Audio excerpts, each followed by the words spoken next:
Bonjour à toutes et à tous, j'espère que vous allez bien. Aujourd'hui, on se retrouve pour les pronostics de la 13e journée de Ligue 1. Donc comme d'habitude, un match, un pronostic. N'hésitez pas à me suivre sur Telegram.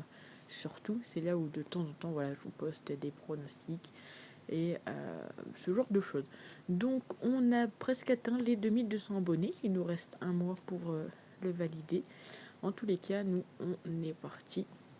En direction donc le PSG qui reçoit l'AS Monaco. Euh, bon, je pense que ça peut être clairement un joli match. Hein, le premier contre le troisième, le PSG qui a repris sa place de leader. Ils vont donc affronter Monaco qui est actuellement troisième. Euh, Après donc la trêve, donc il se peut que voilà, il y aura des joueurs qui seront absents, des joueurs qui ont peut-être été blessés en sélection, ce genre de choses. En tous les cas, pour ce match-ci, je m'attends quand même à avoir un petit match avec, bon, je l'espère, des petits buts, mais un match assez serré. Et je vous propose tout simplement le PSG ou nul. Et oui, les deux équipes marquent. De mon côté, je vois bien un partout. N'hésitez pas à mettre bien vos pronostics dans les commentaires. On passe au match de samedi avec Clermont qui reçoit Lens. Alors du côté des Lensois, ça va un petit peu mieux. Je vous montre un petit peu leur état de forme. Ça va un petit peu mieux. Bon, après, bien évidemment, il y a les matchs pris de Ligue des Champions, mais voilà, ils sont revenus. Ils sont actuellement 6e, 13 buts marqués, 13 buts encaissés. Du côté Clermont, ils sont actuellement relégués. Ils sont 17e. C'est compliqué pour eux. Je m'attends de mon côté à avoir quand même plus une victoire de Lens. Mais, je me dis que le petit match nul ne serait pas non plus déconnant sur ce match-ci. Donc je vous propose tout simplement le nul remboursé si Lens gagne. C'est coté à 1,75. On continue avec le deuxième match de ce samedi et c'est donc samedi soir, c'est donc Strasbourg qui reçoit à Marseille. Marseille actuellement 10e du côté de Strasbourg, ils sont 15e. Attention, Strasbourg qui sort de la zone rouge mais qui peut très vite malheureusement y retourner. Entre les deux équipes, il faut savoir que actuellement Strasbourg c'est quand même une équipe qui prend très souvent le premier but. Là où lorsque les deux équipes s'affrontent, on a une équipe de Marseille qui, eux, marquent très souvent le premier but. Vous l'avez donc vu certainement venir. Le petit pronostic, c'est tout simplement Marseille marque le premier but face à Strasbourg. On passe maintenant au match de dimanche avec une équipe qui est pour l'instant invaincue en Ligue 1. C'est l'OGC Nice qui reçoit Toulouse. Toulouse qui est un petit peu en difficulté. Bon, ils ressortent, mais ça reste compliqué. D'un côté, on a quand même une équipe qui est sur 12 matchs sans aucune défaite et surtout 7 clean sheets. De l'autre côté, on a une équipe de Toulouse qui a un petit peu plus de mal. Alors, je voulais vous montrer la petite état de forme du côté de Toulouse. Voilà, c'est pas joli. Bon, certes, ils ont fait le nul contre Lille qui était, je pense, assez surprenant. Dans tous les cas, on s'attend quand même plus à voir quelque chose du côté des Niçois. Alors, le problème étant, c'est que Nice, même si voilà, ils sont invaincus, etc., c'est quand même une équipe où il y a très peu de buts. Et quand les deux équipes s'affrontent, on retrouve également très peu de buts. Donc je vais partir sur le moins de 2,5 buts. Alors on aurait peut-être même pu tenter, je viens de penser à ça.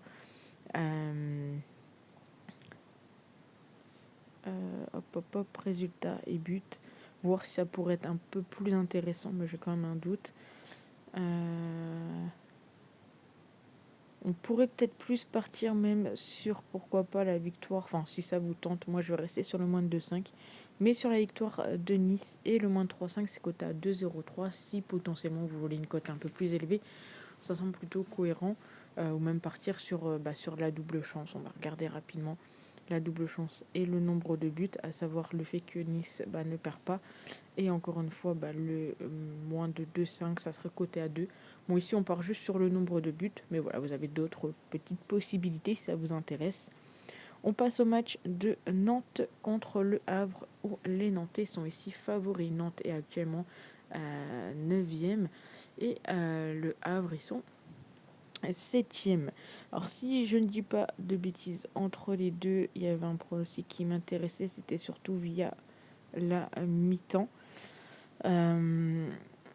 Je vais regarder vite fait pour pas vous dire de bêtises et pas me mélanger avec un autre match. Mais si j'ai pas de bêtises, voilà, on partirait plus sur le remboursé à la mi-temps, à savoir Nantes remboursé en cas de match nul. C'est deux équipes qui font quand même beaucoup de nuls à la mi-temps. Ici, je vois quand même peut-être plus un avantage quand même pour l'équipe qui est à domicile, à savoir bien les Nantais. Les Nantais qui, pour l'instant, n'ont pas fait de défaite à la mi-temps à domicile.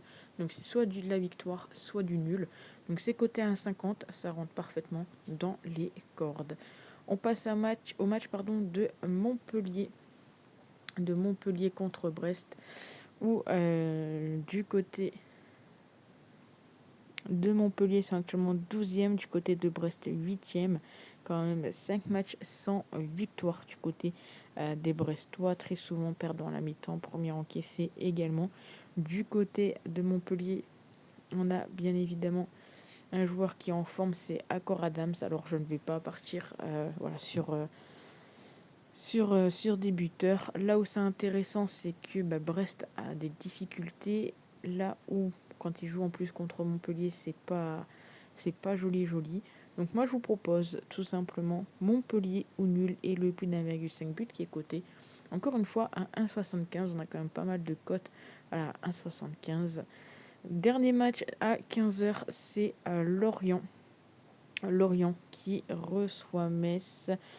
Là également, si je ne dis pas de bêtises, il y avait un petit pronostic qui ressortait. En tous les cas, donc Lorient est 16e, Metz est 11e au niveau des équipes, au niveau des confrontations, au niveau des petites informations. Lorient, 3 matchs sans victoire, 3 matchs sans réussir à marquer.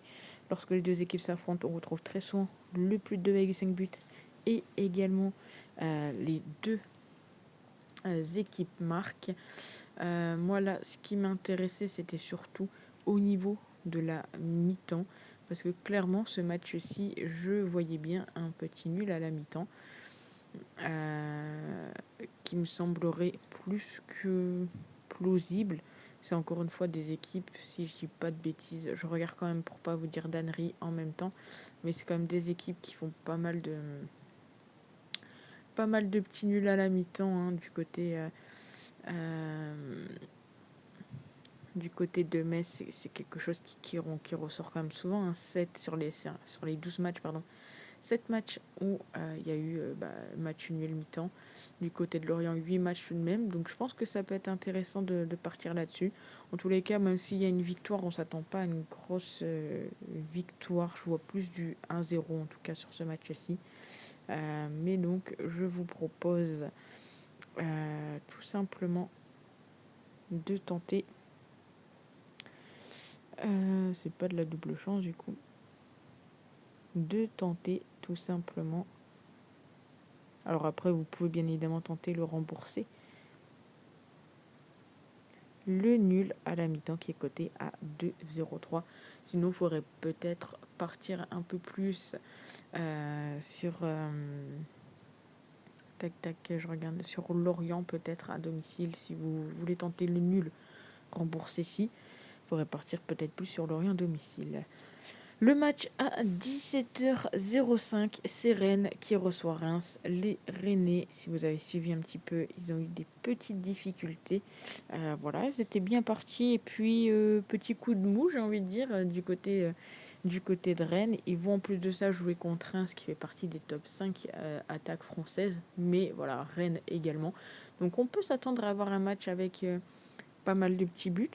Là où c'est intéressant, c'est qu'entre les deux équipes, il y a très peu de nuls. Et même si Rennes actuellement, quand même, se l'une des équipes qui fait le plus de nuls avec 6 nuls, on a une équipe de Reims qui ne fait pas forcément de nuls, en tout cas seulement 2 petits nuls du côté de Reims, et c'est l'une des équipes qui fait le moins de nul.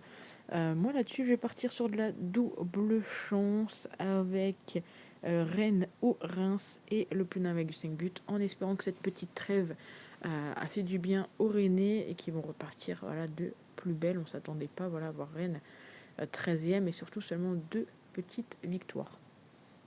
Et pour finir, les Lyonnais contre Lille. Lyon qui a enfin fait une victoire lors du dernier match. Victoire en plus de ça contre Rennes sur le score de 1-0.